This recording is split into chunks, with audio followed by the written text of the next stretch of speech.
Magandang umaga po sa inyong lahat, ha. Nako, magandang Webes po sa inyong lahat, no. At pasensya na kayo, ha. Kahapon hindi ako nakapag-live kasi medyo masama ang pakiramdam. At ngayon mas maaga tayo nag-spokes hour. Bakit po? Abay, talagang atat na atat ako mag-spokes hour. Dahil ang Marcos Jr. ang nagsabi, nag-utos ng courtesy resignation sa lahat ng kanyang mga miyembro ng gabinete. Now, balikan natin, bakit ba siya nag-utos ng mass resignation? Well, yan po ay dahil sa pagkatalo ng alyansa. Lilima lang ang napanalo ng Marcos Jr. Meron pang dalawa doon na humiwalay na sa kanila, yung Jaime Marcos at saka Camille Villar, no? So, ibig sabihin, palpak. At wala doon sa PFP na mga members na sa kanyang partido ang nanalo. Natalo po yung tatlong PFP. Tapos, umamin ng Marcos Jr. Dalawang inamin niya, in fairness, no? Na unang-una, kaya natalo ang alyansa dahil unang-una ay napakatindi ng politika. Tama siya ron. At pangalawa, hindi nararamdaman ng taong bayan yung serbisyo na nanggagaling sa gobyerno. Tama rin siya doon.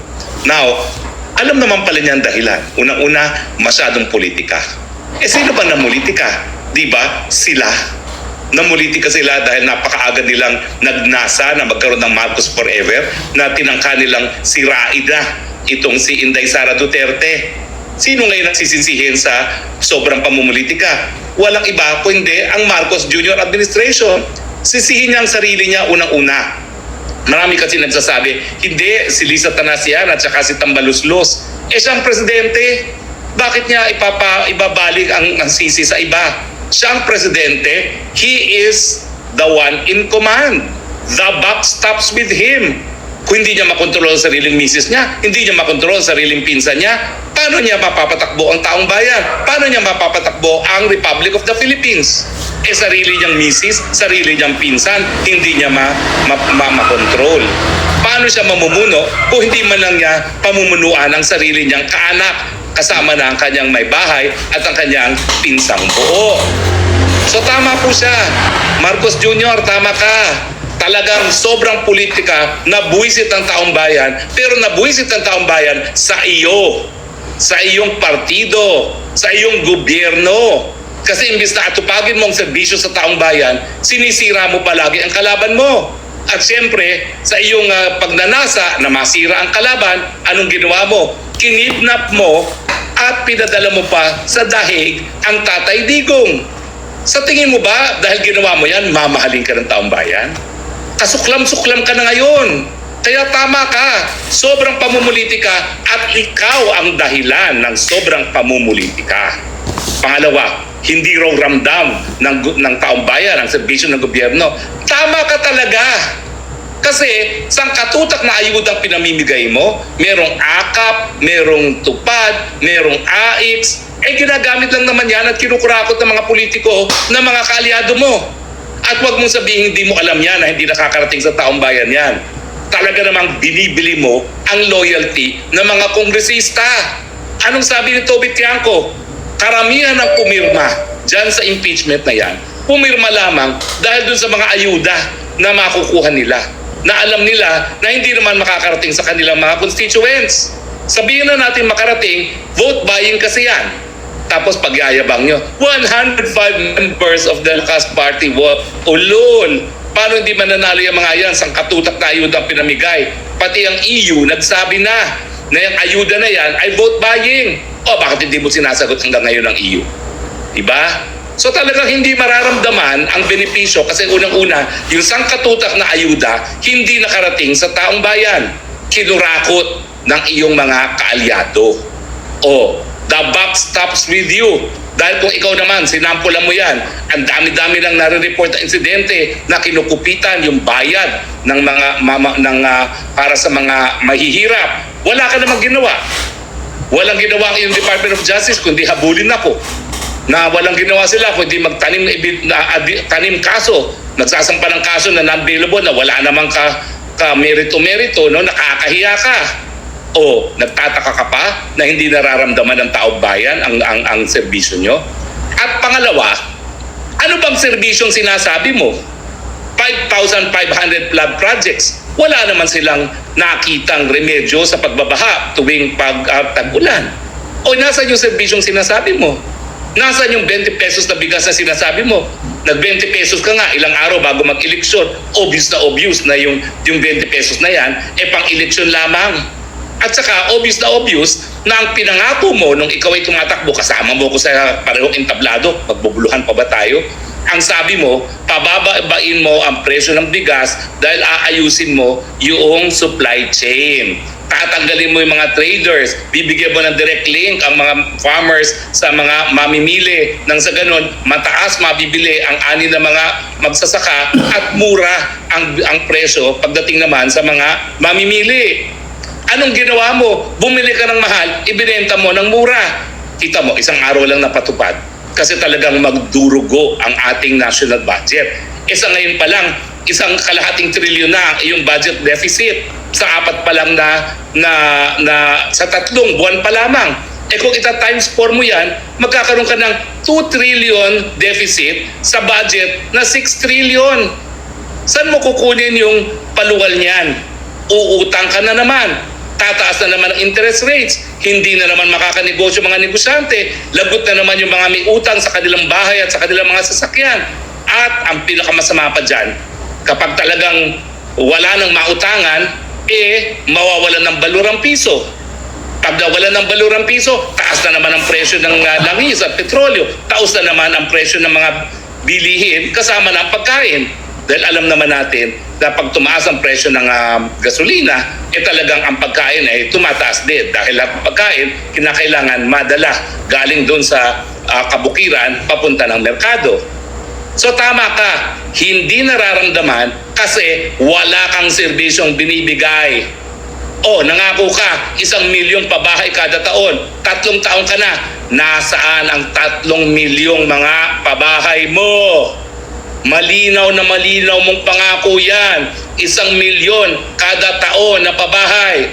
Nasaan? Gaya ng 20 pesos na bigas, nakaukit sa tubig, nakasulat sa hangin. So hindi lang po hindi ramdam, wala kang serbisyong ibinigay. Bukod pa dyan, ano nangyari sa ating peace and order? Balik na naman ang mga krimen. Takot na naman ang mga mayayamang mga Filipino-Chinese na lumabas sa kanilang mga pamamahay dahil nawala na ang takot sa puso at isipan ng mga kriminal. Kasi ang dami, sarili mong angkan, sarili mong mga kaibigan, sila ang kriminal. Winasak mo ang pagiging profesional ng kapulisan. Anong nangyari? Ginawa mong private army ang kapulisan. Ginamit mo para habulin lahat ng iyong mga kalaban. Kibuloy, Harry Roque, Duterte. Nakita mo ba yung asta ng Torre doon sa Villamor Air Base? Hindi ba para siyang private army at hindi profesional na sundalo? Meron pa siyang pahatak-hatak sa isang dating presidente na abogado? Anong pinararating niya? Tapos, aamin-amin siya, maaamin naman at talagang inamin naman niya na hindi sang-ayon sa tamang proseso ang pagkuha nila kay Tatay Digong. And yet, akala mo kung ang umasta naghaharing uri. Pwede ba yan? So huy, tama ka, hindi ramdam. Pero hindi ramdam kasi wala kang serbisyong binibigay. Diba? Now, matapos natin mapagdiskusuhan yung mga tamang sinabi ni Presidente na unang-una, ayaw na ng Pilipino sa masyadong politika na siya rin ang namumulitika at hindi nararamdamang serbisyo, kaya nga lang, kasi wala siyang serbisyong binibigay. Sa mga kalye 1 trillion ang budget ng DPWH. Ang pangit-pangit ng mga kalye, nagko-collapse pa mga tulay. Mahiya ka nga.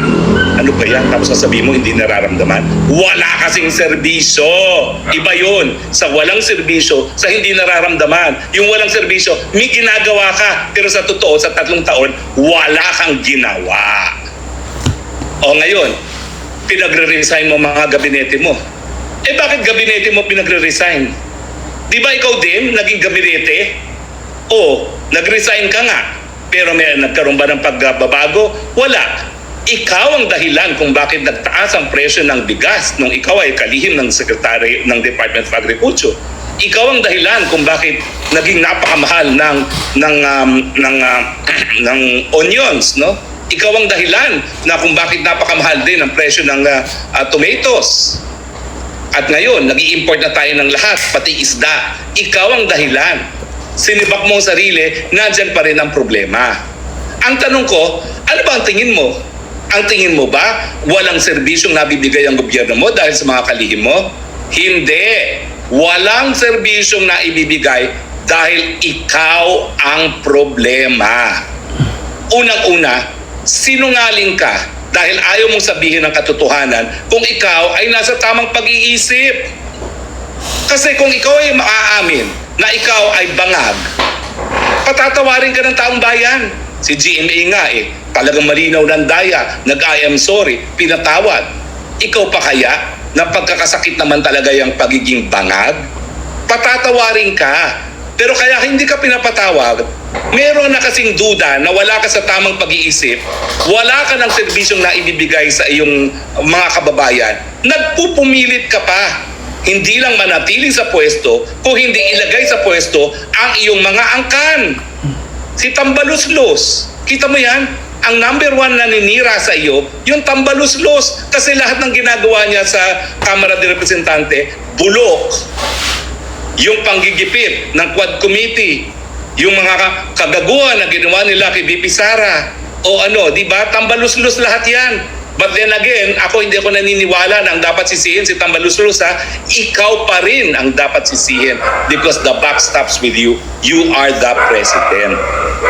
So walang mangyayari miski pa-resignin mo silang lahat dahil ikaw ang problema. Kapag ikaw ay hindi umamin na wala ka sa tamang pag-iisip, at tingin ko, mayroon na talaga mga dahilan para mag-conclude na ikaw ay wala sa tamang pag-iisip, dahil kung ikaw ay nasa tamang pag-iisip, napakadami nating mga resources. Dapat lahat na nakapangyarihan nasa iyo bilang presidente, dapat meron ka naman nagawa sa unang 3 taon mo. At ano pang gagawin ng gabinete mong bago? Last 3 years na yan. Ano mo, first 3 years is the learning curve. Last 3 years, dapat dyan na yung mga proyekto na maaalala ka.